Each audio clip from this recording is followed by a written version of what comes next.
Saya alu-alukan kehadiran semua ibu bapa. Alhamdulillah dapat meluangkan masa. Sebenarnya kalau kita bukan semestinya berada di rumah, berada di kenderaan, berada di pejabat atau student, boleh mengikuti sambil-sambil mendengar lah ya apa sebab perkara ini sangat penting.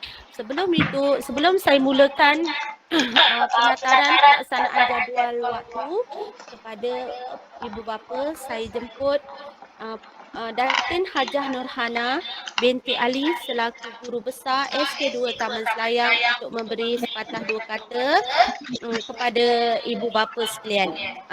Majlis dengan segala hormatnya mempersilakan.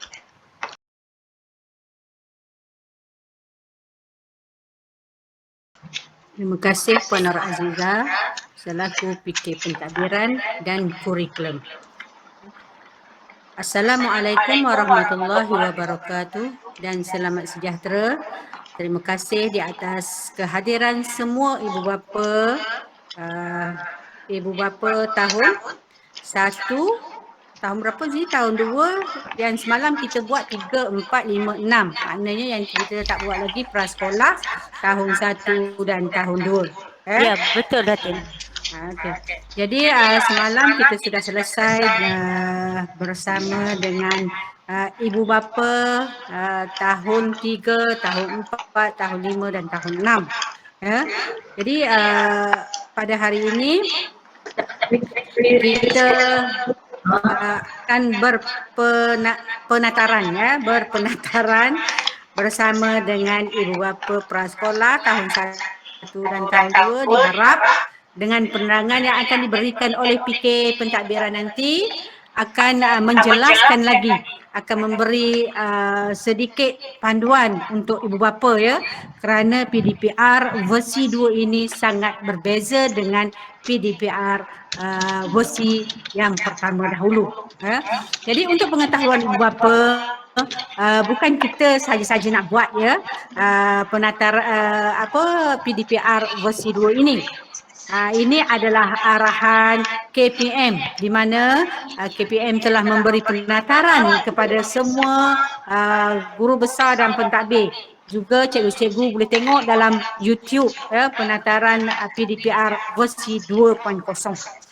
Ya, ini agak berbeza kerana apa? Kerana kita akan bermula PDPR ini bermula jam 7.30 sehingga pukul 1 tengah hari.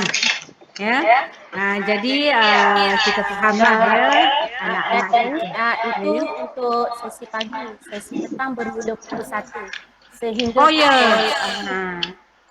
Lupa saya sesi petang sesi tahun 1 dan 2 waktu petang ya. Nasib baik Puan Nur Azizah betulkan. Minta maaf ya. Tahun 1 dan tahun 2 kita akan bermula pada pukul 1 tengah hari lah, 1 petang ya. Jadi kita mengikut waktu persekolahan. Kerana apa? Kerana kita tak nak gangguan dengan sekolah agama. Kita tak nak bila kita buat waktu pagi, mungkin sekolah agama pun nak buat juga PDPR-nya ya. Jadi kita ikut waktu sekolah masing-masing lah. Tahun 1 dan tahun 2 waktu pagi itu mereka bersekolah agama. Jadi waktu petang mereka bersekolah kebangsaan. Jadi kita buat PDPR itu di waktu petang ya. Jadi mengikut jadual seperti yang telah kita bagi kepada murid-murid sebelum ini ya. Mungkin rasanya kita belum bagi kot sebab selama ini kita buat PDPR yang 2 subjek itu saja. PDPR versi 1. Jadi PDPR versi 2 ini dia mempunyai jadual yang seperti persekolahan biasa. Ya. Jadi ibu bapa jangan risau ya.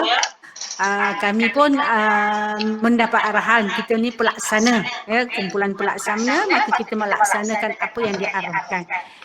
Ibu bapa jangan risau, anak-anak macam manalah anak saya nak online ni satu hari tak ya. Dia ada sesi-sesinya, iaitu dia ada 3 perkara yang akan dilakukan oleh guru, iaitu online, offline dan offsite, ya. Jadi di samping itu ada waktu rehatnya. Ya, mungkin daripada satu subjek ke satu subjek dia ada rehat 5 minit ataupun 10 minit. Anak-anak kita ni mata dia tak bolehlah selalu tertumpu dekat skrin, ya. Dia kena ada pandang kat luar, senam-senam sikit. Kemudian selepas 10 minit menghadap PC ataupun membuat latihan secara offside. Ini akan diterangkan nanti oleh Puan Nur Azizah. Jadi kita perlu menerangkan kepada ibu bapa kerana jadual ini akan dijalankan pada minggu hadapan pada 22 hari bulan. Ya, kita akan bermula pada 22 hari bulan. Ya, semalam kita pun semua kita dah tahu bahawa PKP di negeri Selangor ini dilanjutkan sehingga 4 Mac. Itu PKP dilanjutkan, belum lagi sekolah, ya. Kita tak tahu sekolah akan bermula bila. Ya, kita masing-masing kita menunggu. Ya, kami sebenarnya memang lebih suka bersemuka dengan murid kerana itulah tugas kami selama berpuluh-puluh tahun. Ya, jadi kegembiraan kami lebih kepada bersemuka dengan anak-anak. Tetapi apakan daya, ya, kerana norma baru ini kita terpaksa mengikut PDPR secara online, ya. Jadi ibu bapa jangan salah faham. Kita nak mengelakkan salah faham di antara cikgu dengan ibu bapa. Ya, jadi kita buatlah penataran ini supaya kita satu akan menjelaskan kenapa kita kena buat ni. Dia akan terangkan macam mana kita dapat pekelilingnya apanya, ya. Jadi saya selaku guru besar SK2 Taman Selayang menyeru semua ibu bapa kalau ada apa-apa masalah maklumkan kepada kami, ya. Maklumkan apa yang boleh kami bantu, insya-Allah kami bantu. Ya. Apa yang di luar kemampuan kami, apakan daya, ya. Jadi saya tidak mahu memanjangkan lagi ucapan saya. Saya sudahi dengan wabillahi taufiq wal hidayah. Wassalamualaikum warahmatullahi wabarakatuh. Saya kembalikan semula kepada Puan Nur Azizah. Terima kasih diucapkan kepada Datin Hajah Nurhana. Okey, baik. Saya terus pada pembentangan berkenaan dengan pelaksanaan jadual waktu. Saya mulakan dengan pekeliling, kemudian manual pelaksanaan dan panduan pelaksanaan. Okey, baik. Sebelum tu saya sharekan.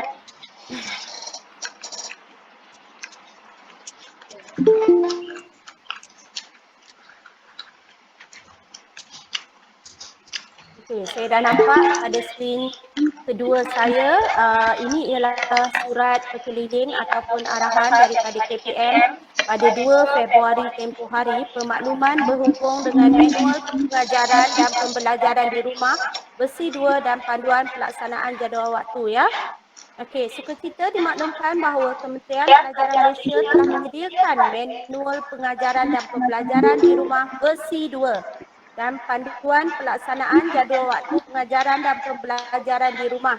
Kedua-dua dokumen ini dikeluarkan bertujuan memberi panduan kepada guru untuk melaksanakan pengajaran dan pembelajaran di rumah secara berstruktur. Okey, ini bermakna apa yang telah pihak sekolah lakukan berdasarkan panduan yang telah diberi oleh pihak KPM.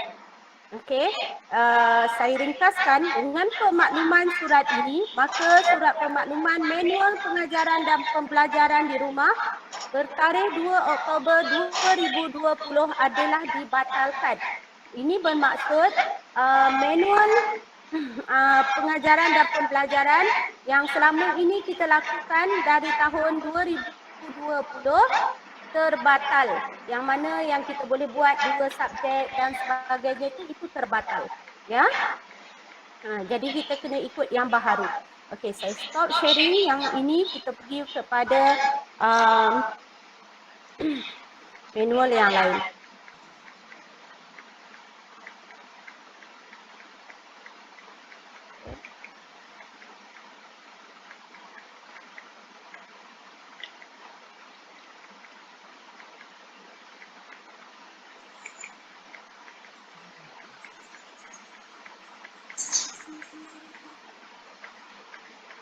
Panduan pelaksanaan jadual pengajaran dan pembelajaran di rumah. Yang ini panduan dia banyak, saya tak nak baca objektif ke apa, nanti kita akan pergi pada cara pelaksanaan. Yang saya ingin tunjukkan kepada ibu bapa ialah minit-minit yang ditentukan yang perlu kami patuhi, ya.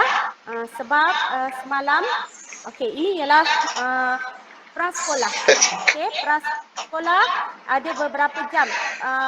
Minitnya, ya, itu bahasa Melayu 60 minit, bahasa Inggeris, matematik, pendidikan Islam, aktiviti fizikal, main bebas, aktiviti rutin dan aktiviti pembelajaran. Jadi ini ialah semua masa yang diperuntukkan. Okey, untuk makluman pihak ibu bapa, untuk prasekolah dia ada fleksibel masa. Maksudnya tidak semestinya bermula pukul 7.30 dan berakhir pukul berapa.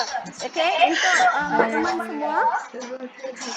Okey, untuk makluman semua, prasekolah biasanya kalau sesi bersemuka pukul 8 sehingga pukul 11.20. Tetapi untuk ini ada sedikit yang ditetapkan oleh KPM agak berbeza sikit. Kita boleh fleksibel pukul 9 sehingga pukul 10 lebih lah. Macam tu. Itu yang masa yang ditetapkan ikut pada apa yang KPM bagi tahu. Okey, ini prasekolah jenis kebangsaan. Okey, ini ialah tahap 1 sekolah kebangsaan. Tahap 1 bermula dengan tahun 1, tahun 2 dan tahun 3. Bahasa Melayu ditambah. Biasanya bahasa Melayu 300 waktu. Tetapi untuk tahap 1 360 waktu. Kenapa begitu?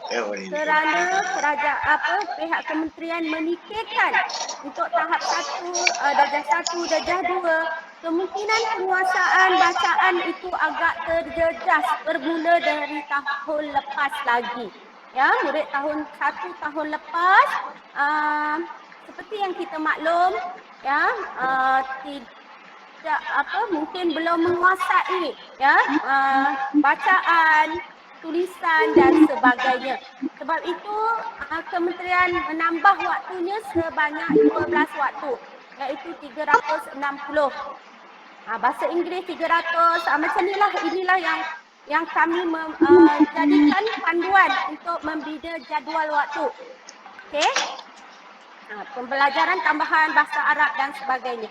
Saya hanya tunjuk pada sekolah kebangsaan saja, ya. Ini semua lengkap, selengkap-lengkapnya sampai ke pendidikan khas pun ada. Okey? Baik. Saya stop sharing yang ini. Jadi ini saya nak beritahu sebab semalam ada ibu bapa yang bertanya, ya, kenapa kita tak fleksibelkan masa tu mengikut kesesuaian sekolah. Memang kita boleh, untuk pengetahuan ibu bapa, kita memang mengikut environment sekolah kita masing-masing. Kita bukan ikut sekolah sebelah, sekolah lain, tidak. Tetapi yang paling penting diberitahu kita mesti mengikut waktu yang ditetapkan. Untuk subjek tak kisah, subjek bahasa Melayu dulu ke, agama dulu ke, PG dulu ke, apa-apa tu tak kisah. Itu ikut kita punya sekolah masing-masing, dan cara pendekatan juga mengikut sekolah masing-masing. Ya, sekolah dalam bandar dah tentunya mungkin boleh semua online. Di sekolah di luar bandar mungkin perlu lebih banyak offline ataupun offsite. Itu yang diberitahu oleh kementerian, mengikut environment, mengikut persekitaran, mengikut budaya atau mengikut pattern sekolah masing-masing. Itu yang dia bagi tahu, bukannya pattern sekolah masing-masing tu maksudnya boleh 2 subjek, boleh 1 subjek, boleh dari pukul 2 jam sahaja, boleh macam tu. Bukan macam tu maksud yang kementerian cakap tadi. Kementerian bagi garis panduan mengikut minit ini perlu dipatuhi. Itu yang saya nak jelaskan kepada ibu bapa. Sebab semalam ada yang bertanya guru saya, ya, kenapa kan kementerian kata boleh ikut sekolah masing-masing, mengikut apa sekolah masing-masing. Iya, mengikut sekolah masing-masing tu dari aspek yang bagaimana. Tapi dari segi kehendak ataupun keperluan minitnya tu mesti sama. Macam tu. Ya, okey.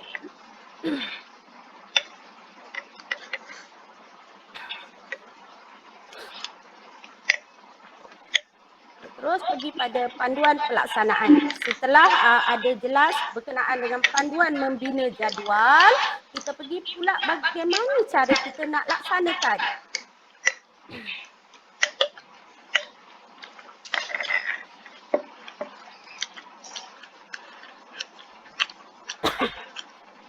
Okay, saya dah nampak dekat PC saya ada berkenaan dengan panduan.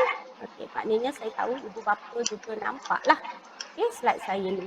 Okey, kita mendapat penataran daripada yang berbahagia Datin Hajah Zamani, iaitu Timbalan Pengarah Pelajaran daripada Dr. Latif, daripada pengarah negeri Datuk Dr. Habibah. Jadi kita dapat 3 kali penataran di samping kita membaca manual-manual yang diberi ya. Okey, kenapa isunya begini? Kenapa isunya kementerian membuat jadual ini secara berstruktur? Ada banyak isunya yang seperti yang saya bagi tahu tadi. Isunya peruntukan masa yang berbeza-beza untuk setiap kelas dalam seluruh negara. Ya, untuk setiap sesi pengajaran ada yang buat 1 jam sehari. Mungkin dibuat sehari tu 1 jam untuk bahasa Melayu sahaja.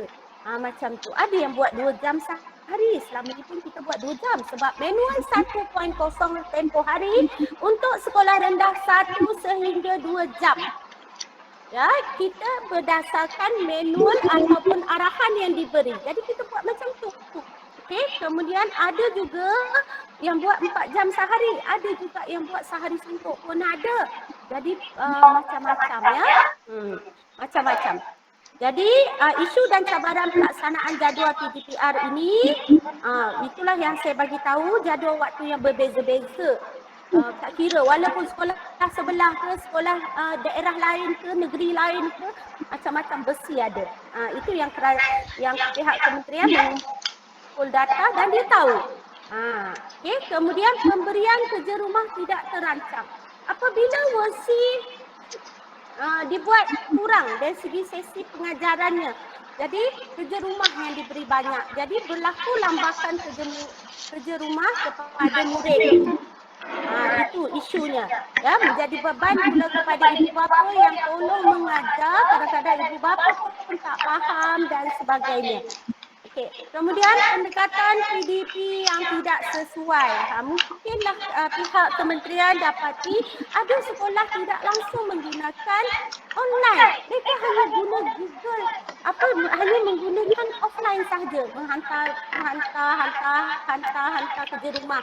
Kemudian ada sekolah yang tak perlu pun itu, dia buat hantar modul sahaja. Jadi itu yang dikatakan pendekatan PDP yang tak sesuai, yang tak selaras dan tidak berstruktur. Jadi maka pihak kementerian telah merancang manual pengajaran dan pembelajaran di rumah sesi versi 2.0 ataupun 2.0. Okay, apa objektif yang kerajaan, yang kementerian sasarkan? Mencadangkan peruntukan masa PDPR yang terancang, sistematik, berstruktur dan seimbang agar tidak berlaku lambakan kerja rumah. Nanti saya akan terangkan kepada semua ibu bapa macam mana cara pelaksanaan yang disarankan. Okey, kemudian yang objektif kedua menjadi rujukan semua pihak yang berkepentingan dalam melaksanakan jadual waktu. Okey, apa yang dikeluarkan manual panduan semua itu adalah menjadi rujukan kepada pihak pentadbir dan pihak guru untuk membuat jadual waktu, kemudian pihak guru melaksanakan sesi pembelajaran tersebut. Okay, kemudian membina suasana PDPR yang mesra ibu bapa. Ya, seperti yang tuan-tuan sedia maklum, ibu bapa juga memainkan peranan yang besar kepada menjayakan PDPR ini kerana ibu bapa lah yang memantau anak-anak di rumah, ibu bapa lah yang menjadi guru kepada anak-anak di rumah. Jadi mungkin banyak tentangan daripada dari segi masa, dari segi tenaga, dari segi keupayaan ibu bapa untuk mengajar anak-anak dengan silibus, dengan kemahiran yang mungkin tak dikuasai, ya, menjadi tekanan pula kepada ibu bapa. Contohnya kalau mata pelajaran bahasa Inggeris, ibu bapa tak tahu nak ajar macam mana, ya, anak pun tak tahu. Jadi di sinilah keperluan KPM mengadakan PDPR versi 2.0 ini untuk membantu ibu bapa. Ya, nanti kita akan tunjukkanlah caranya macam mana. Okey? Baik, yang ini jadual waktu semua ni nanti saya akan tunjuk yang real punya jadual waktu. Ini adalah contoh-contoh yang saya yang kami beri kepada guru-guru supaya guru-guru faham teknik macam mana cara diajar, ya. Saya nak menyebut tentang pentafsiran bilik darjah. Okey, pentafsiran bilik darjah ini pentafsiran ni dah lama, ya, selepas Linus dahulu. Dulu ada program Linus, setelah program Linus berakhir, kita mulakan pentafsiran bilik darjah yang mana guru-guru akan mentafsir anak tuan-tuan dan puan-puan, terutamanya tahap 1 yang tidak ada peperiksaan, ya, dari aspek pemerhatian, bertulis dan lisan. Sebab itu saya ingin maklumkan kepada ibu bapa, sekiranya anak-anak tuan-tuan mengikuti PDPR secara online, mohon cakap pada anak tolong buka kamera. Ya, buka kamera. Ya, sebab cikgu nak tengok. Okey, kemudian yang sound tu tutuplah. Ya, sebabnya nanti mengganggu pula. Sebab seorang bercakap, yang lain kena tutup sound supaya tidak ada gangguan bunyi apa sebagainya. Okey, kamera kena buka. Sebab tu berpakaian yang sopan. Tak perlu pakai baju sekolah. Ya, pakai yang sopan sudah. Jangan pakai singlet, jangan pakai seluar pendek. Nampak pula dek kawan-kawan nanti menjadi isu dan tidak apa orang kata dari segi adab dan sopannya itu kurang. Sebab dari aspek PBD, tahap penguasaan bermula dari 1 sehingga band 6 ataupun tahap penguasaan 6. Okey? Juga meliputi aspek akhlak dan adab. Ya, untuk pengetahuan ibu bapa, band 6 nak capai band 4 hingga ke 6, penilaian juga dari aspek adab, akhlak. Okey, dekat situ kita nak. Sebab dunia pendidikan sekarang bukan sahaja kita mementingkan anak-anak kita mencapai kemahiran, pandai tapi tak berakhlak. Itu bukan objektifnya. Kita membina akhlak yang baik, insya-Allah kepandaian, kemahiran tu akan ikut bersama. Ya, itu sama-sama kita, ya. Macam mana kita nak lentur buluh, biarlah dari rebungnya. Okey, sebab tu aspek PBD dari aspek pemerhatian, apabila sesi pengajaran dan pembelajaran berlangsung, kita akan tengok respon murid itu melalui kamera kita, melalui perangai atau sikap. Kalau secara bersemuka, kita akan tengok anak murid kita tu macam mana. Ya, dari segi effort dia membawa, kalau kata selalulah tercicir buku, hilang buku, tulis apa itu ini bagi. Itu ialah style atau sikap itu yang kita perhatikan. Ya, macam mana anak-anak kita itu mengendalikan diri dia sendiri. Ya, itu dari segi aspek pemerhatian. Dan dari segi fokusnya belajar pun kita boleh lihat. Ya, ada anak-anak kadang-kadang dia mengantuk, kadang-kadang dia tak fokus, dia hanya mata dia saja yang pandang kita, tapi fikirannya tu bercelaru, tak fokus. Okay? Itu pemerhatian. Bertulis ialah latihan-latihan yang kita beri, macam mana anak-anak tuan-tuan menghantar latihan yang diberi. sebenarnya Soalan ada orang untuk tanya aku, pengetahuan, how do you define sekiranya happiness? walaupun Apa kita maksud tidak kebahagiaan berjumpa bagi ya, sebagai orang yang contohnya kalau sesi sakit, kalau pengajaran masuk saya hospital, dengan hospital tu murid mencoba tahun keluar 6, kan, kau rasa murid yang kebahagiaan telah bagi aku membuat tak bilang latihan mereka happiness akan is when snap you're being healthy. Kesihatan latihan tu itu jauh lebih dan penting daripada forward semua benda kepada yang saya beli secara personal sama ada melalui yang kesihatan tu lagi penting Telegram. Saya ada channel tak sedar Telegram apa yang aku sendiri cakap sebab untuk mata pelajaran saya. Jadi dia snapkan kat situ ataupun dia PM saya dalam Telegram dan saya akan terus tanda di situ dan akan forward kepada mereka dan akan memberi komen sekiranya perlu. Macam tu. Tak ada apa masalah sebenarnya. Tugas kami memang untuk memberi pendidikan dan mengajar murid, ya, membetulkan kesalahan murid, memberi feedback, ya, macam tu. Okey, lisan. Lisan apabila sesi pemerhatian bertulis ni boleh dalam sesi offline. Okey, lisan ni perlu secara bertutur. Okey, sama ada kita nilai dari segi bacaannya, dari segi intonasinya, dari segi emosinya, dari segi lisan ni banyaklah maksudnya bercakap, menjawab, cara menjawab, ya. Sebab kalau kata membina ayat, mesti dijawab dengan ayat yang lengkap. Ada murid dia terus saja direct to the point. Itu tak dapatlah markah penuh apa semua. Jadi itu dari aspek tu kita mengajar untuk secara lisan. Ya, itu berkenaan dengan PBD. PBD ni ialah secara berterusan. Ya, penilaiannya secara berterusan. Ya, band 1, band 2 hanya setakat faham sahaja. Contoh, itu bola. Dia tak kembangkan. Bola itu berwarna merah. Bola itu berbentuk bulat. Bola itu boleh dimainkan oleh bersama dengan rakan. Maksudnya pengembangan itu ialah menentukan dia tahap penguasaannya ke band 3, band 4, band 5 dan sebagainya. Itu isunya sebagai contoh sahaja. Okey. Jadi murid itu perlu berkembang, perlu ada menunjukkan kadang-kadang kalau dia macam sampai satu peringkat kita pun tak tahu yang mana satu tahap penguasaannya. Okey, itu pelaksanaan PBD. Okey, kemudian saya teruskan kepada peranan dan tanggungjawab. Bermula dari peringkat yang tinggi sekali iaitu Kementerian, KPN, PPD sehinggalah kepada peranan guru besar dan pentadbir semua diberi garis panduan dengan teliti. Okey, guru mata pelajaran dari panitia kepada guru mata pelajaran. Okey, seterusnya peranan ibu bapa. Okey. Apa yang kami harapkan kepada ibu bapa ialah memastikan anak-anak jagaan mendapat jadual waktu PDPR yang disediakan oleh pihak sekolah. Okey, jadual itu telah pun siap. Kemungkinan insya-Allah bermula hari inilah selepas habis penataran ibu bapa pun dah faham. Jadi kita baru jelaskan jadual waktu setiap kelas masing-masing. Okey, memastikan anak jagaan tuan-tuan mengikuti PDPR berdasarkan jadual waktu yang ditetapkan. Memastikan.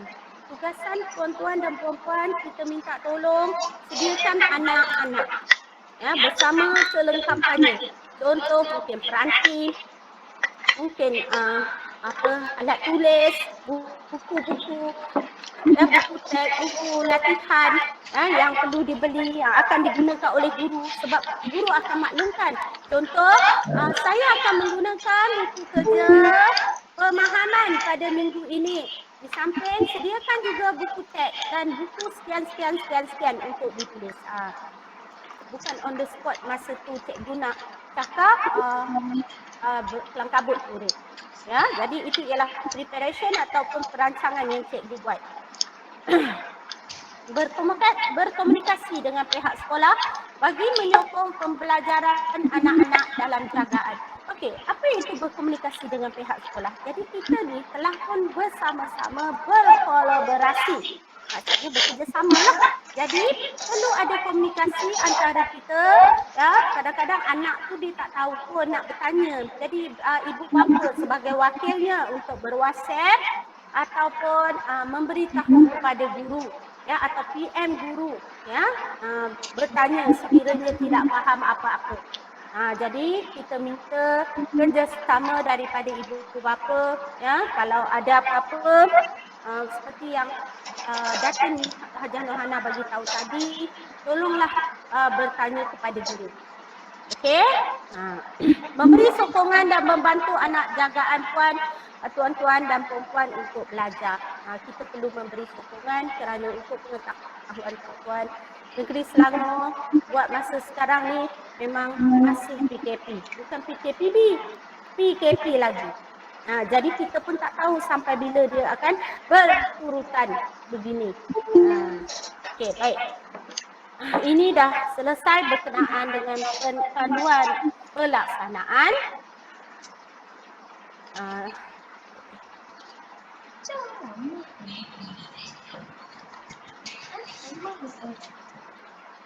Saya pula, okey, sekarang saya akan terangkan kepada tuan-tuan dan puan-puan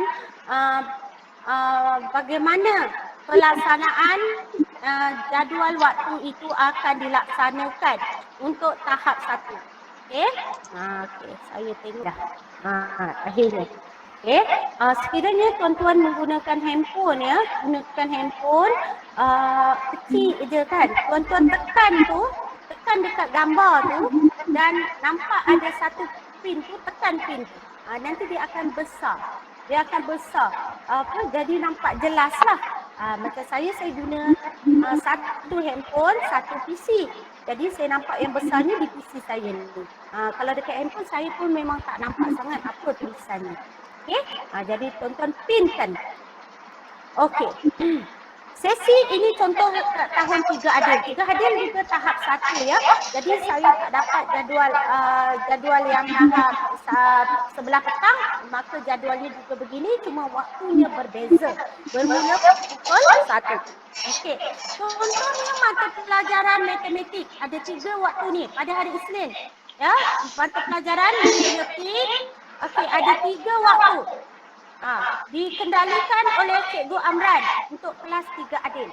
Okey, Cikgu Amran akan membuat sesi pengajaran pada pukul 7.30 hingga pukul 8 masa yang pertama. Setengah jam yang pertama, Cikgu Amran akan membuat sesi pengajaran. Cikgu Amran boleh memilih sama ada nak buat secara offline ataupun online. Kalau online maknanya bersemuka dengan murid di alam maya menggunakan Google Meet. Link akan diberi. Okey, dia pun mengajar. Mengajarlah setengah jam dari segi aspek kemahiran tu. Okey, baik. Sekarang ni murid-murid perlu membuat latihan untuk memberi kefahaman yang berkaitan dengan kemahiran yang saya ajar. Contohnya kemahiran tambah. Okey. Jadi pukul 8 hingga 8.30 tu, setengah jam kita off dulu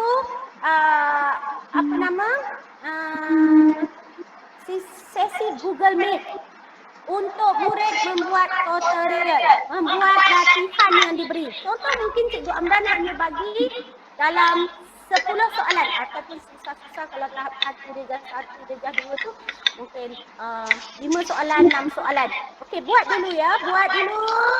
Okey, kemudian pukul 8.30 hingga pukul 9 nanti buka semula online, kita akan buat perbincangan. Maka sesi itu ada pengajaran, tutorial dan perbincangan. Perbincangan tu perbincangan jawapan ke atau penambahan maklumat ke atau feedback yang lain. Ya, jadi itu saya serahkan kepada cikgu-cikgu saya untuk mengendalikan sesi ini selama 1 jam setengah. Okey, baik, macam tu caranya. Okey, kemudian sesi yang seterusnya pendidikan moral. Pendidikan moral ulum. Maksudnya ini ialah untuk ustazah lah pula. Ya, yang bukan beragama Islam akan mengikuti moral. Yang agama ulum macam tu. Okey. Jadi sesi ni akan dikendalikan oleh ustazah. Sebelum ke sesi itu apa anak-anak ni bolehlah rehat dahulu dalam step 5 sahaja. 2 hingga 5 minit sahaja. Rehat tu bukan rehat berguling-guling ke apa, tidak. Maksudnya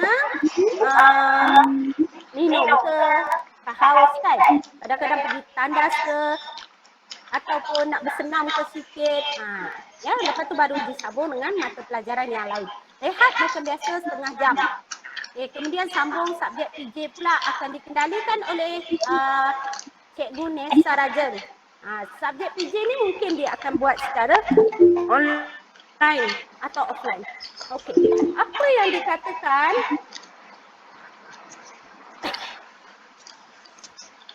dikatakan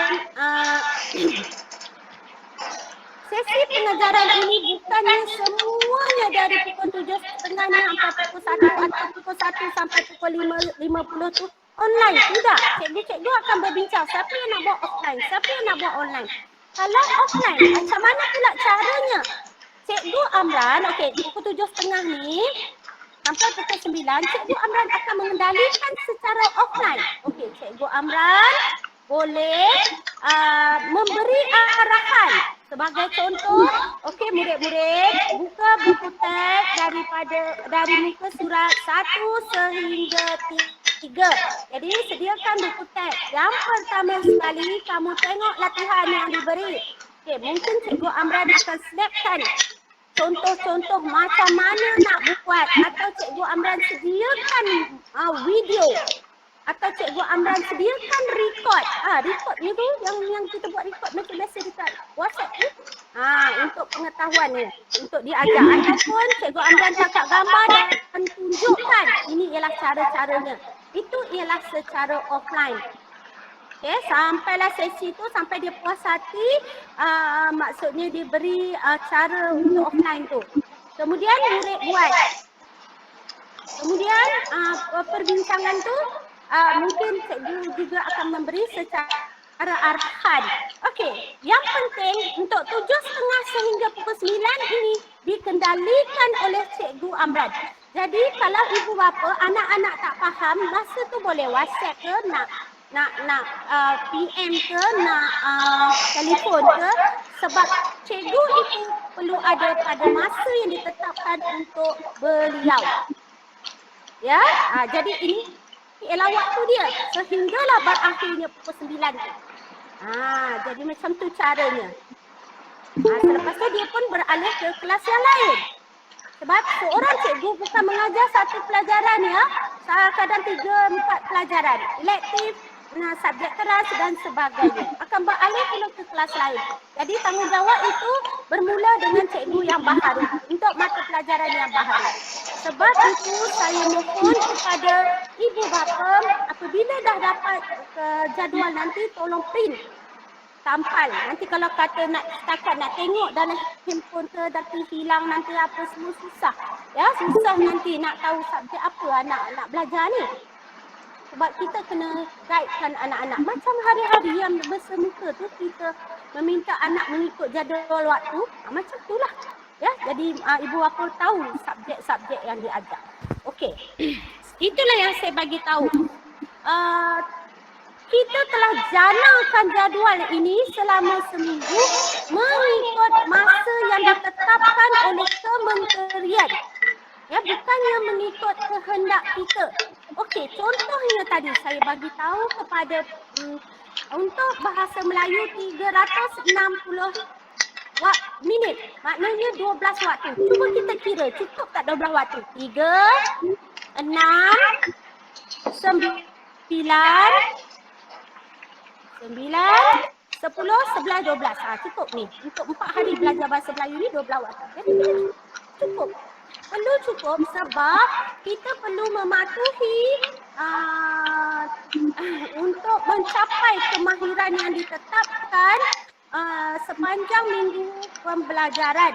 Ya, kita ada minggu persekolahan untuk tahun 2021 sebanyak 42 minggu untuk sesi akademik. Minggu akademik maksudnya minggu pembelajaran. Untuk tahap 2, 39 minggu. Untuk tahap 1, 41 minggu. Kenapa 41 tak sama 39? kerana tahap 1 tidak ada sebarang peperiksaan. Penilaiannya ialah pentafsiran bilik darjah PBD yang saya sebut tadi. Cuma 1 minggu itu ialah untuk pengurusan. Minggu yang akhir tu biasanya minggu pengurusan untuk anak-anak tu beralih ke aliran lain pada tahun hadapannya. Itu seminggu saja yang dibolehkan. Jadi saya harap ibu bapa faham. Kenapa ni cikgu, kenapa ni sampai banyak subjek ni? Ya, kalau kita tengok contoh yang diberi oleh KPM menjana jadual ada yang 5 waktu pun sehari. Ya, ada 5 subjek lah, maksudnya 5 subjek sehari. Kita ni buat adalah juga 4. Jadi 4 ada 3. Tengok pada macam mana kemampuan kita menjana subjek tersebut. Ya, jana jadual waktu tu kalau untuk untuk kelas setiap aliran ada 5 kelas kita jana dan ikut kemampuan kapasiti guru kita ya, yang cukup ke tak cukup ke untuk kita buat ni. Macam tu. Jadi setakat ni ada apa-apa persoalan?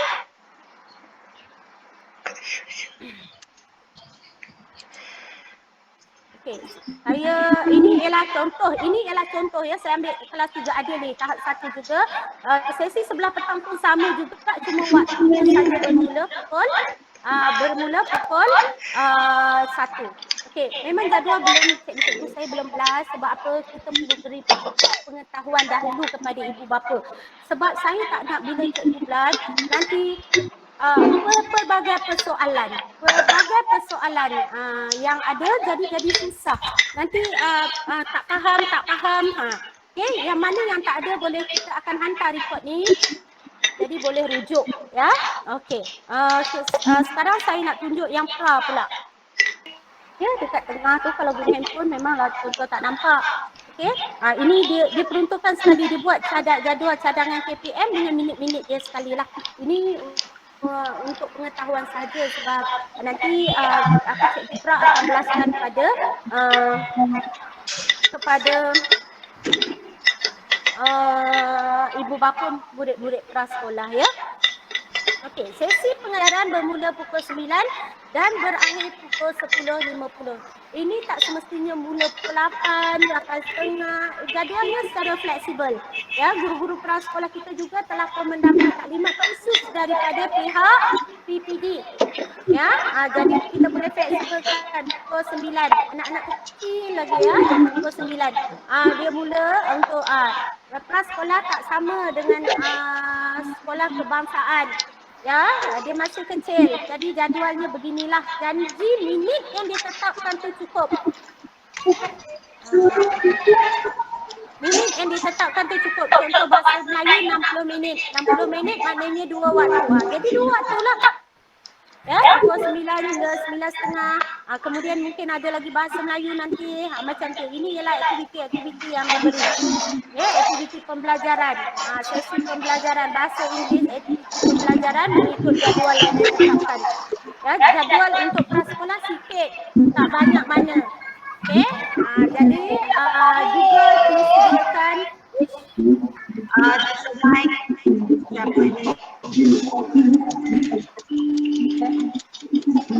Okey. Baik, itu yang saya nak kongsikan berkenaan dengan jadual prasekolah juga. Cuma saya mohon ibu bapa tolong sediakan anak-anak ajalah ya sampai pukul berapa apa semua untuk sesi pembelajaran. Baik untuk menyediakan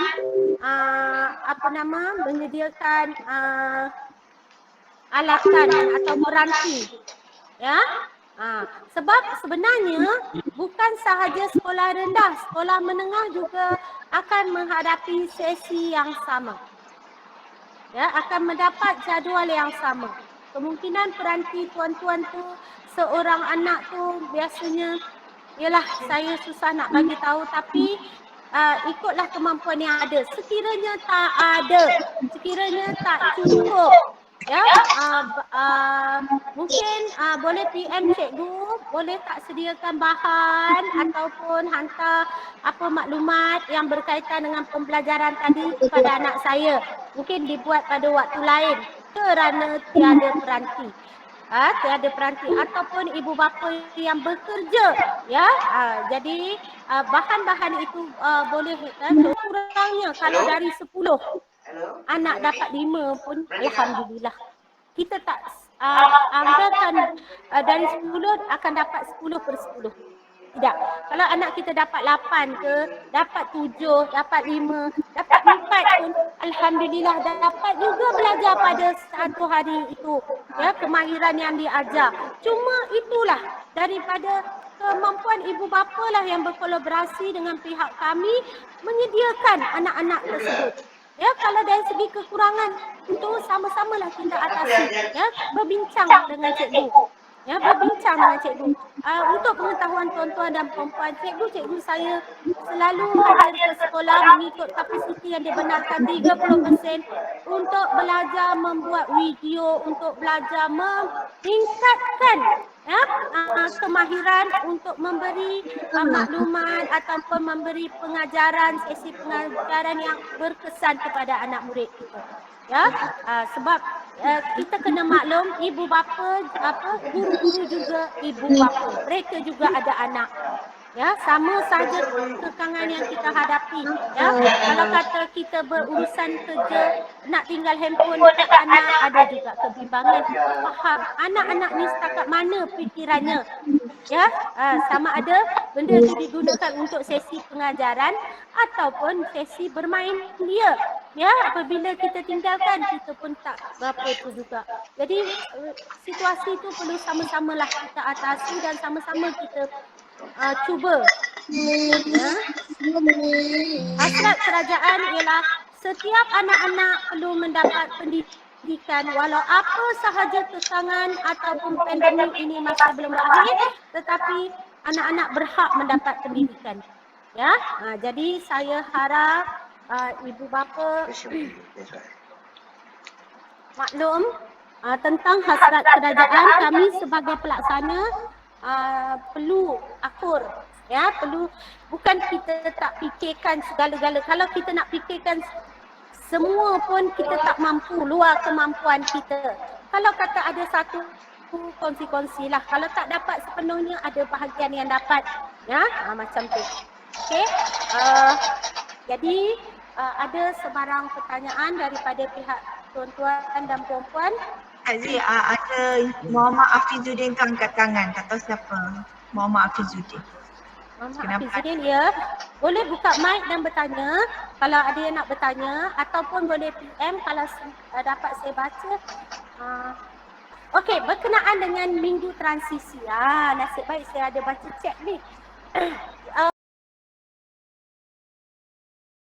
Okey, minggu transisi akan untuk tahun ini, arahan KPM juga telah dimaklumkan kepada ibu bapa tahun 1 tempoh hari 43 hari berakhir pada 25 Mac.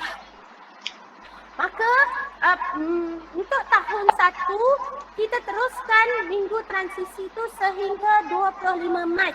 Selepas itu baru guna PDPR yang dibagi tahu tu. Ya, jadi untuk sampai tahun 1 sehingga 25 Mac, maka kita perlu habiskan minggu transisi itu. Dan ikutlah sesi pengajaran yang telah cikgu-cikgu tahun 1 aturkan, seperti yang telah dimaklumkan tempoh hari. Sehinggalah 26 Mac, saya tak pasti hari apa. Nanti saya tengok kalender. 26 Mac hari Jumaat. Maka hari Jumaat itu bermulalah sesi PDPR yang baru mengikut jadual yang baru. Cuma jadual itu akan tetap di-flash oleh guru-guru saya dan simpanlah.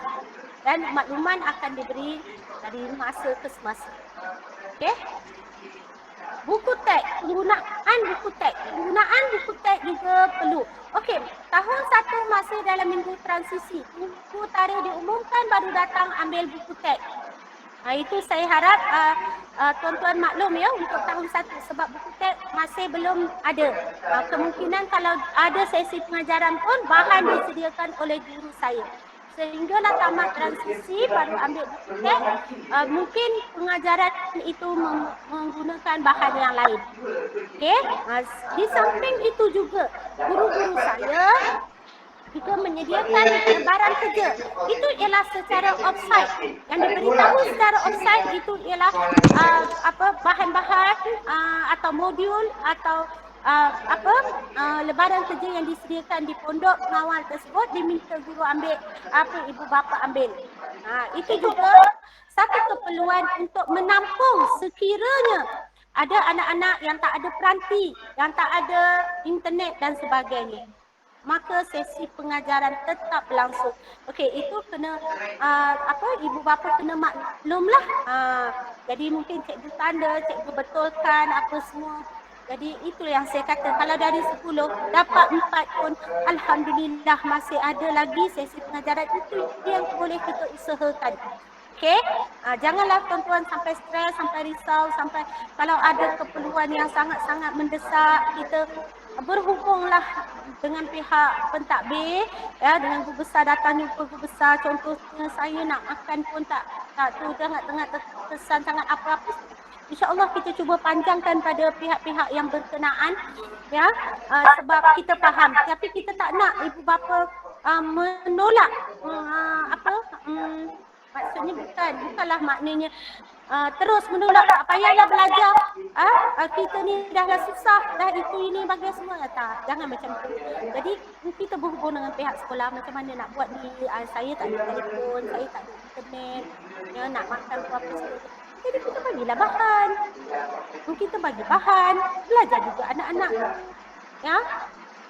Macam tu maksud saya. Ya. Jadi apa yang boleh kita mampu kita buat, ya, semasa pandemik ini berlangsung, maka inilah sesi pengajaran yang lebih berstruktur, yang lebih terkawal. Jadi semua orang buat serentak. Ya, seluruh negara, baik sekolah menengah, sekolah rendah, jenis kebangsaan, Tamil, Cina, semua sama. Ya. Baik. Ada apa-apa lagi tak? Sebarang persoalan, sekiranya malu nak bertanya, boleh PM. Dekat chat saya boleh baca sikit-sikit gambar saya. Bagi ibu bapa yang bekerja, insya-Allah cikgu saya akan memberi arahan dalam bentuk WhatsApp ataupun menyediakan video ataupun macam-macam yang saya kata tadi. Bolehlah tuan-tuan merujuk pada waktu balik sekolah yang minta. Kalau kata tak semua pun, itu sebab apa dia kata mengawal lambakan kerja rumah. Sebab pada sesi itu, guru itu akan menyelesaikan sehingga habis waktu dia. Lepas tu sambung esok pula. Dengan kemahiran tambahan sikit, lepas tu mungkin tambah kemahiran yang lain sikit. Yang penting habis silibus dia. Macam tu. Jadi maksudnya tak adalah lambakan, dan saya harap saya dah beritahu guru-guru saya, kalau boleh kita mengajar, kita fahamkan murid, bagi latihan sikit sebagai pengukuhan, cukup. Ya, cukup. Kalau kata tak sempat siap lah, Sabtu Ahad yang mana ada lapang-lapang tu buat. Ya, yang mana ada waktu lapang tu buat. Sikit-sikit. Kan? Jadi kita pun mengajar anak kita bertanggungjawab, ya, bertanggungjawab dia sebagai seorang murid, seorang pelajar, ya. Jadi kita sama-sama ada tanggungjawab masing-masing. Jadi ibu bapa memotivasikanlah anak-anak. Setiap sesi pengajaran, kalau saya yang mengajar anak murid saya sentiasa bagi tahu. Ya, kesusahan, cabaran, ya, itu kita perlu hadap. Sebab bukan hidup kita hanya untuk bersenang lenang saja. Memang tak. Ya, sebab walaupun kita biasa senang, sekarang kita hadapi perkara yang susah.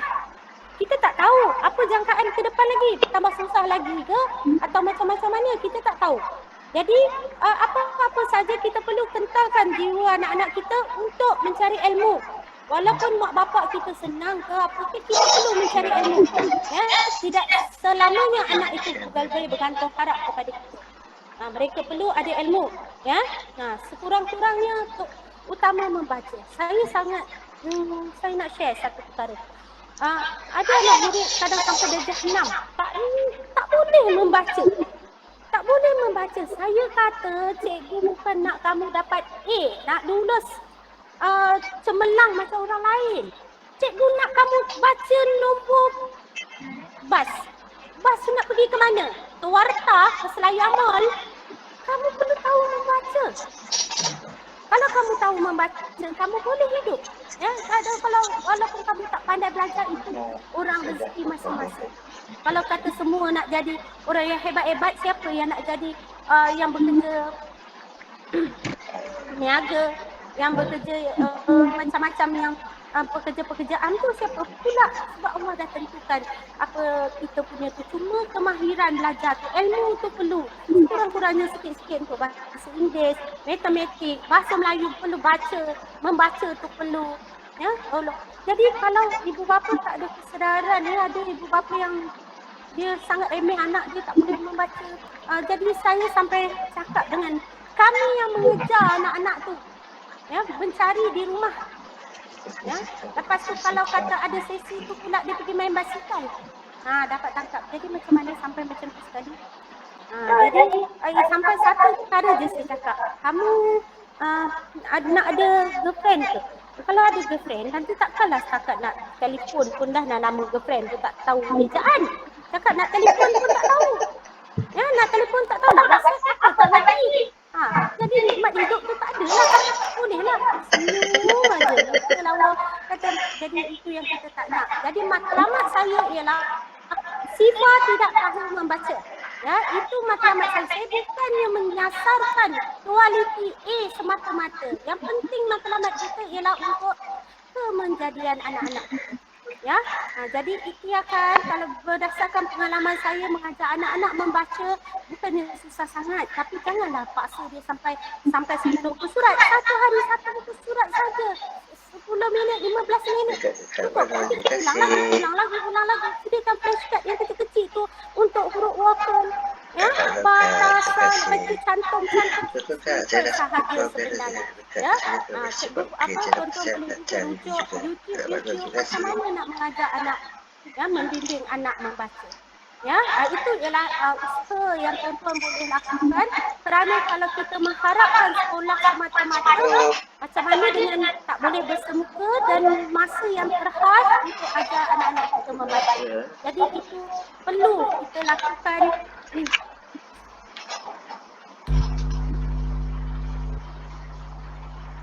Perlu kita lakukan bersama-sama. Dan kita juga boleh rujuk guru lah kalau kata macam mana cikgu anak saya tak tahu baca macam mana. Ya, mungkin kita boleh terangkan secara teknikal, ya, teknikal macam mana anak-anak untuk membaca. Jadi itu saja. Okey, ini dari Puan Nur Azalita. Assalamualaikum cikgu. Waalaikumsalam. Masalahnya sekarang nak ayah kerjakan.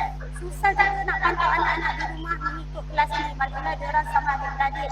Rumah tanpa kami, itulah masalah kami dia. Itu yang saya beritahu tahadi. Ya, itu sebenarnya sebelum ini kita dah, itu pun kita dah tahu. Ya, takkanlah kalau kata nak hantar kat pengasuh-pengasuh pula nak jadi cikgu. Ya, nak bentuk, nak mengasuh anak lagi, nak jadi cikgu lagi. Itu memang pertangan biasa. Itu yang saya maklumkan kepada ibu bapa. Sekiranya anak tuan-tuan tu masih kecil, contohnya tak ada abang di sebelah tengah yang boleh diharap untuk memantau, kita akan sediakan arahan-arahan. Jadi waktu balik kerja lah baru buat. Baru balik kerja lah baru buat apa semua. Ya, kalau kata kalau tuan harap anak perempuan guna handphone, ya boleh pantau dari tempat kerja. Sekarang waktu PM. Cuba tengok arahan ke apa ke. Macam tu pun boleh juga. Ikutlah kepada kemampuan masing-masing. Yang memang betul, kalau waktu kerja, mak bapak tak berani nak tinggal handphone, nak bawa anak-anak ke, ataupun kalau tuan-tuan boleh berbincang dengan pembantu pengasuh, cakap pada minta dimonitorkan handphone yang tuan-tuan bagi tu untuk sesi pengajaran anak-anak tu. Pun bolehlah macam tu. Bukannya minta pengasuh tu yang tolong ajar tidak. Maksudnya kita nakkan pasti waktu tu ialah waktu belajar. Pun boleh. Kalau rasa anak kecil macam tak beras sekolah semua, itu memang kena tunggulah. Kena tunggu apa waktu pada kecil lah. Tengoklah apa yang cikgu bagi. Sama ada ikut arahan ke apa semua ke dan sebagainya. ya. Mungkin kalau daripada 10 dapat 3 pun jadilah, alhamdulillah, ya. Itulah kekangan ibu-ibu yang bekerja, ayah-ayah yang bekerja. Saya faham semua tu, kalau kata kita fikirkan semua tu, maknanya yang tak ada kekangan, pun terlibat sama. Takkan kita nak menetapkan dari semula 2 orang yang ada masalah, 8 lagi. Apa saja masalah kita cuba hadapi sama-sama. Ya, jadi kami pun menjadi arahan, ya. Saya minta maaf kepada apa, bukannya kita tak nak buat usaha, bukannya kita tak nak buat satu subjek sehari, bukan. Ya, kerana ini adalah arahan untuk penyelarasan yang lebih berstruktur dan bersistem yang disediakan oleh pihak kementerian. Kami sebagai pelaksana rasa, kita ikut dan kita sebenarnya cubalah sebaik upaya. Ya? Cikgu. Siapa?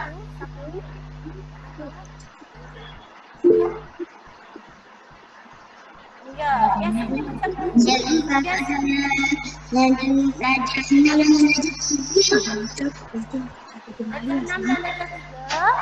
Belajar macam mana nak handphone satu.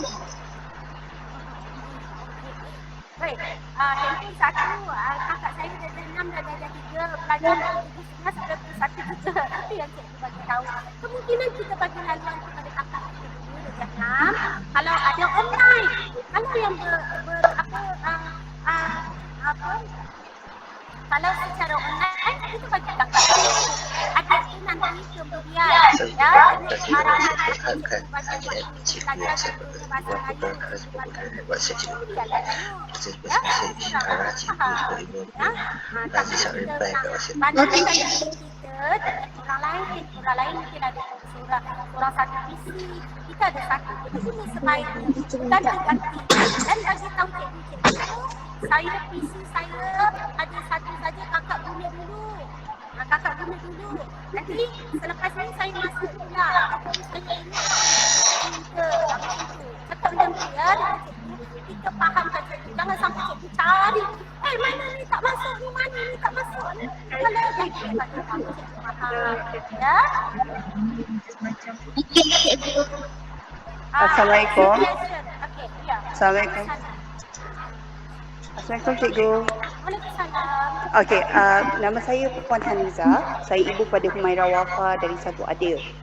Okey, saya ada berdasarkan pemerhatian saya melalui PDPR yang dah berlangsung selama beberapa minggu ni, ada satu permasalahan yang saya dan mungkin beberapa ibu bapa menghadapi permasalahan yang sama, iaitu bagaimana untuk membuat anak-anak faham bahawa sesi persekolahan tidak akan berlangsung secara fizikal di sekolah. Sebagai contoh, anak saya dah bermula sekolah dari umur 4 tahun.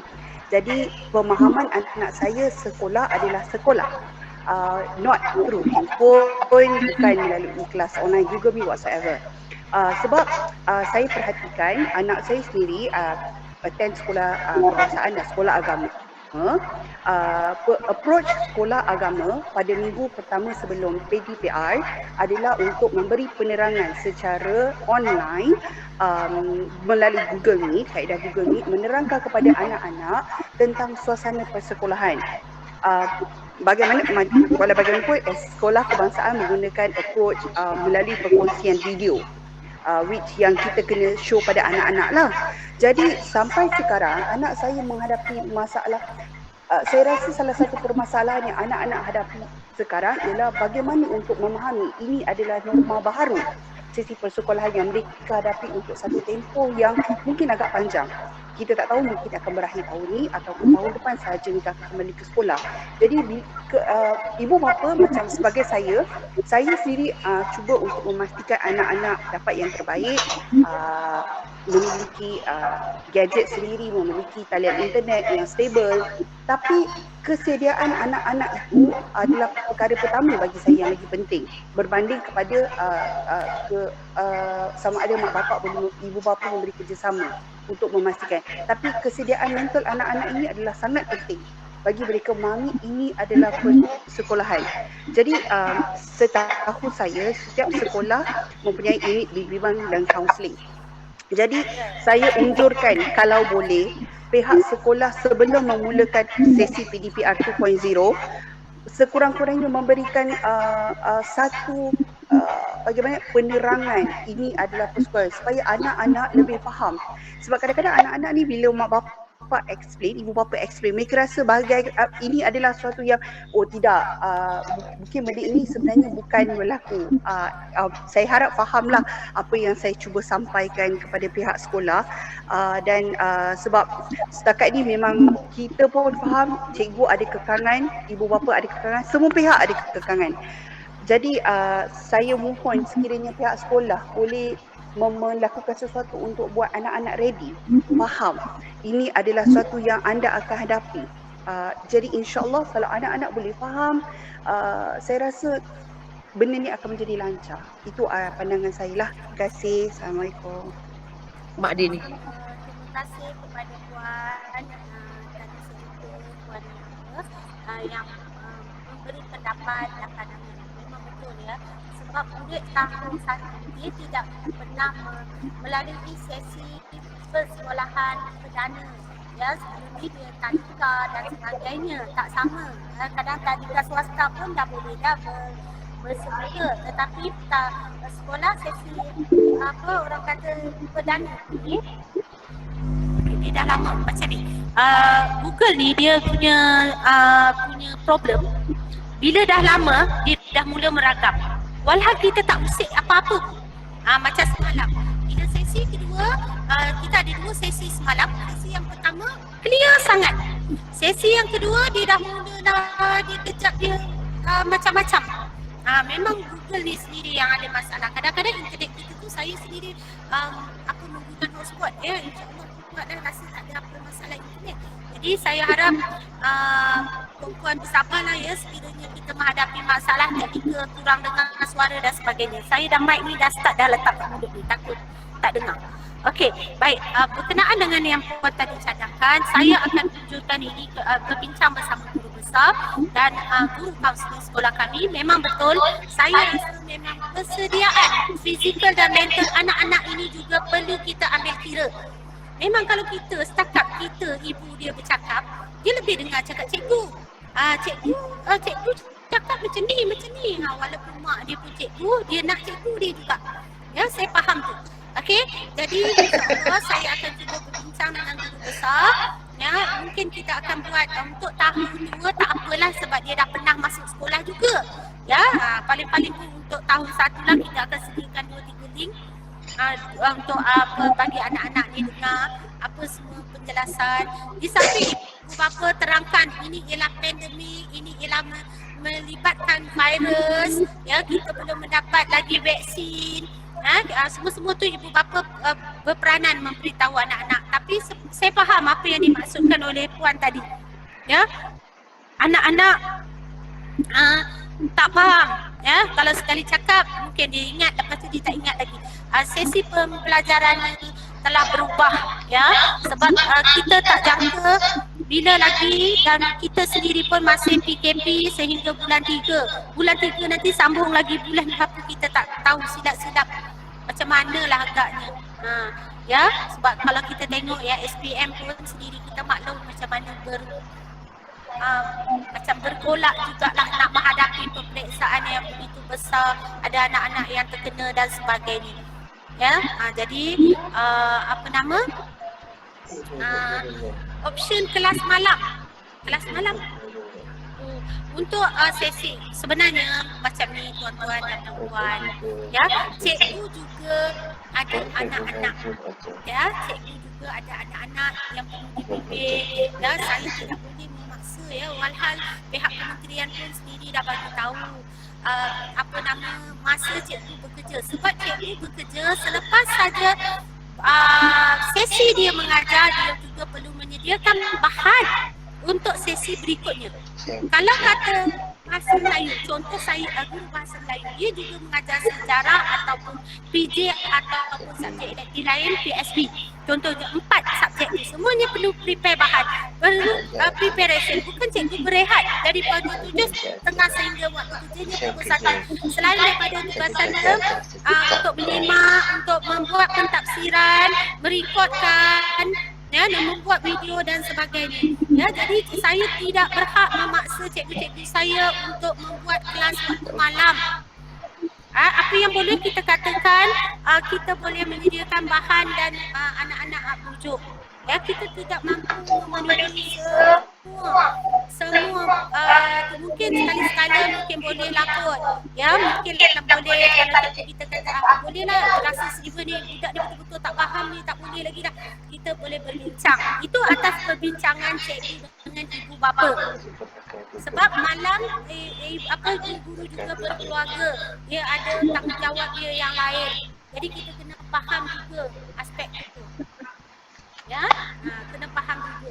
Tapi kalau sekiranya cikgu rela hati memandangkan ada keperluan yang sangat-sangat mendesak, kalau ada persetujuan cikgu-cikgu, itu terserah ada perbincangan ibu bapa. Jadi saya tak boleh nak cakap, cikgu, kalau cikgu tak boleh, ibu bapa ramai tak ada waktu siang, buat waktu malam. Buat waktu malam nak sampai pukul berapa untuk semua subjek tu? Tak tentu juga subjeknya apa. Macam tu. Ya, jadi saya harap sama-sama lah kita memahami keadaan. Ya, jadi insya-Allah kita akan sediakan bahan video dan sebagainya. Kak Zee, Puan Azizah, saya Dewi ni daripada grup sebelah ada soalan juga. Dia tanya, dia kata pendapatlah, bagi pendapat saya harap cikgu-cikgu lebih banyak gunakan buku teks dan buku latihan. Ini daripada, saya tak tahu ibu bapa ke apa, Fatini nama dia. Senang untuk salin nota dari kena print. Terima kasih dia kata. Dia kata minta betul, aku setuju. Okey. Macam tu pun cikgu-cikgu akan buat juga, sebab takkanlah satu, contoh bahasa Melayu ada 4 hari, hari-hari nak buat online.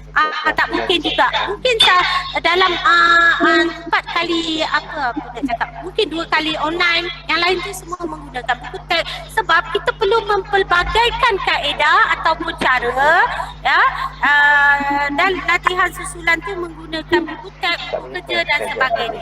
Memang kita akan gunakan begitu. Ya, cikgu-cikgu saya pun bukannya sentiasa mesti nak Google Meet. Tidak, mungkin ni ada yang digunakan buku latihan, buku kerja dan sebagainya. InsyaAllah itu juga kita akan lakukan. Sebab cikgu-cikgu, ya, macam saya bagi tahu tadi, bukan mengajar satu subjek saja, subjek lain pun dia turut ajar. Ya, selain menyediakan bahan dan kita menggunakan kaedah, buku teks, buku kerja dan sebagainya. InsyaAllah, ya. Sebab buku teks pun memang perlu digunakan. Adakan kelas online waktu malam. Sebab ada sekolah sudah pun ada kelas malam, bapa yang ada kekangan waktu siang. Itu yang saya bagi tahu tadi. Saya tidak berhak memaksa cikgu-cikgu saya, sebab kelas pada waktu malam itu atas persetujuan guru dengan ibu bapa dan atas kepentingan ataupun pemberatan yang betul-betul mendesak lah. Ya, seperti yang saya maklumkan, bukan semua sekolah, ya, bukan semua sekolah, ada sekolah, tapi kemungkinan kita juga perlu memikirkan kerja cikgu itu. Sebenarnya cikgu bekerja dari pukul 7.30 sehingga pukul 1, ya, bukan cikgu apa orang kata tak bekerja, itu ialah waktu kerja cikgu. Kak Zee, ada soalan di atas tu kalau penjelasan, suggestion daripada seorang parent. Dia kata saja Muhammad Nasri Zulkifli. Kakak tengok sana. Kawal komunikasi. Baik, saya nampak suggest untuk kawalan komunikasi dalam WhatsApp group. Hanya admin cikgu yang sampaikan maklumat. Ibu bapa kalau nak respon bolehlah direct WhatsApp cikgu. Ya, sebenarnya kalau ikutnya kita nak buat broadcast sahaja. Maksudnya hanya satu arahan daripada guru. Kalau apa-apa permasalahan daripada ibu bapa boleh PM. Sebab apa? Sebenarnya bukan semua yang dalam ni insya-Allah tak ada. Tapi ada juga yang masing-masing orang kata sampai menimbulkan pergaduhan, menimbulkan provokasi, ya, cuba mencari sokongan, cuba mencari macam-macam. Ada juga yang passion macam tu dan mencari salah orang ni, salah cikgu, salah apa, tak baik. Itu ialah adab. Macam mana kita apa orang kata perlu menjagalah, ya. Betul lah juga kawalan komunikasi dalam WhatsApp tu. Tolong bersama-sama orang kata menjaga, ya. Orang kata menjagalah komuniti kita dalam satu kelas tu ibu bapa. Sebenarnya kalau ibaratnya kita tu satu keluarga lah, ya. Janganlah pula kita provoke, kita cuba cari salah orang, cuba kita marah-marah apa semua. Kalau kita tak hati macam kita cakap, apa yang jadi hasrat kementerian ialah ibu bapa dan guru berkolaborasi, berkomunikasi, ya. Itu maknanya menjalinkan kerjasama, ya. Semuanya perlu dengan baiklah, ya. Ini saya minta cadangan Cik Nasri Zulkifli ni dia ambil kira, ya, dia ambil kira oleh ibu bapa, ya. Tolong kawal komunikasi dalam WhatsApp group. Senang-senang kalau kata jangan sampai bertelingkah. Ya, sebab anak-anak kita nak bergaduh. Itu kadang-kadang itu yang selalunya berlaku pada apabila bersemuka pula. Itu passionnya. Ya, mendengar anak-anak cakap apa, ikut tak bertanya dulu. Itu yang okey. Saya dah jawab. Seeloknya PM saja. Kalau kata dah tanya ada apa-apa, jangan sampai berlaku macam-macam. Nak tanya exam. Okey, Encik Ahmad Sabri Helmi. Cikgu mungkin saya terlepas. Maaf nak tanya berkenaan dengan exam. Akan ada ke? Exam untuk tahap 1 dan 2 memang tak ada. Cik, memang tak ada. Tahap 1 dan 2 tidak ada sebarang peperiksaan. Sebaliknya pentafsiran secara sumatif dan formatif. Yang mana kita boleh mentafsir murid melalui PPD secara pemerhatian lisan dan apa tadi? Dan penulisan. Macam tu. Ya, dan kalau kata kita adakan test, itu ialah untuk penguasaan aktiviti kemahiran yang ada. Itu pun secara bukannya berbentuk satu exam. Tidak, bukan macam tu. Yang selalu kita buat, okey, contoh buat latihan 1 sampai 10. Okey, kita budak buat, kita pun tengok apa pencapaian dia, kemahiran dia berapa, skor dia berapa. Kita tahulah murid tu boleh menguasai atau tak. Macam tu. Ya, jadi kalau kata tidak menguasai sangat-sangat, boleh kata semua 50 lebih 50% tak menguasai.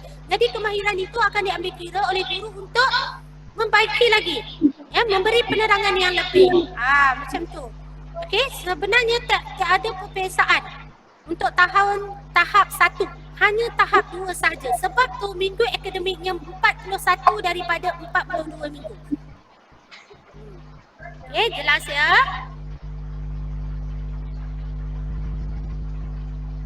Okey, berdasarkan Encik Muhammad Said Muhammad Hafizi, berdasarkan pemerhatian saya sejak tahun lepas, anak lebih fokus seronok apabila penerangan diberi secara online atau video yang disediakan oleh cikgu-cikgu sendiri. Video recording pendek daripada cikgu sudah memadai untuk memberi semangat kepada anak-anak, bukan sekadar video dari YouTube atau latihan sahaja. Ya, memang betul. Sebab tu saya bagi tahu tadi, cikgu-cikgu saya datang ke sekolah belajar membuat video. Senior ajar junior ajar senior, belajar macam-macam teknik yang diperkenalkan sambil meningkatkan kemahiran diri. Jadi kita tidak memberi penetapan kepada cikgu-cikgu mesti buat video yang canggih dari Canva dan sebagainya, dari apa-apa penisi. Bukan macam tu. Kita ikut upaya cikgu-cikgu sama-sama belajar nak buat tu. Ya, tapi memang murid-murid seronok. Kalau online pun murid-murid lebih seronok sebenarnya. Dia berdepan dengan cikgu, dia tengok muka cikgu dia. Sebenarnya kami sendiri pun macam saya dulu mengajar tahun 6 tahun lepas, tahun ni mengajar tahun 6, saya tak ajar tahun 5, saya tak kenal pun anak-anak tu. Jadi kalau saya tengok dekat kamera ada nampak, jadi saya pun dah sebut sebut selalu nama dia, ya. Dan kita juga bukan setakat tu, kita menggunakan bot juga, bot putih, ya, untuk kita tulis apa semua. Jadi kita pancarkan terus dari online kita tu. Boleh? Macam tu pun boleh. Ya, kadang-kadang cikgu-cikgu banyak share video dari YouTube, ya, kalau yang berkaitan dengan dia. Dan satu lagi dia buatlah penambahan dan sebagainya. Ya, itu adalah satu perkongsian yang sama-sama. Cikgu ada kelab juga, ya. Mungkin dia ambil dari situ tapi dia buat penambahan. Ada lagi nak tanya apa-apa? Ada. Apa tu? Siapa tu? Nak tanya boleh. Saya bagi lagi masa sikit.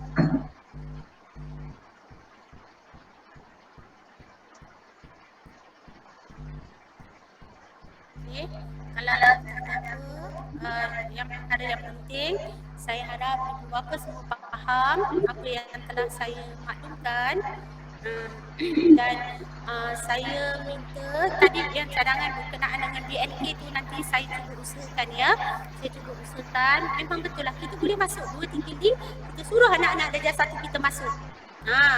Lepas tu diterangkan apa persediaan mereka, apa yang patut mereka buat, apa keadaan yang sebenarnya. Kita terangkan kepada anak-anak, ya, biar dia memahami. Ya, sebab ni ialah dia pun tak tahu masuk darjah 1 macam tak sekolah. Apa benda lah ni belajar macam ni. Ya, hari tu kita bagi taklimat pada ibu bapa berkenaan dengan apa nama keadaan semasa. Jadi dekat anak-anak tu tak ada. Tapi guru-guru telah pun menjalankan transisi, ya, transisi dah terangkan physical sekolah tu macam mana, kegunaan bilik darjah tu apa keperluan dia, memang kita dah terangkan. Tapi secara tunya dari unit kaunseling pun boleh juga memberi motivasi lah ibaratnya, ya. Okey, baik, sampai di sini saja, dah pukul 12. Jam setengah, ya, kita dah beri penerangan secara panjang lebar. Saya ucapkan ribuan terima kasih kepada semua ibu bapa yang memberi respon. Memang lebih baiklah daripada yang lepas-lepas, ya, yang semalam, sesi yang semalam. Ya, sesi ni lebih baik kemungkinan. Yalah, saya faham anak yang kecil, kita sendiri terasa begitu excited sekali, ya, untuk anak-anak kita, tambahan anak-anak kita memulakan sesi pembelajaran yang perlu perhatian daripada ibu bapa. Ya, kecil, dia bukannya faham pun. Ya, macam kadang-kadang kalau rakam video tu membaca Al-Fatihah, menyanyi lagu negaraku, pelat macam gitu. Nah, macam mana lah rupanya. Ya, memang tak samalah dengan apa sesi bersemuka. Okey, jadi sekian saja daripada saya. Saya mohon maaf kalau ada orang kata terlanjur bicara mengguris perasaan ibu dan ayah sekalian, ya. Kita sama-sama berdoa agar pandemik ini berlalu dan kita boleh bersemuka seperti biasa. Okay. Assalamualaikum warahmatullahi wabarakatuh. Terima kasih, cikgu. Sama.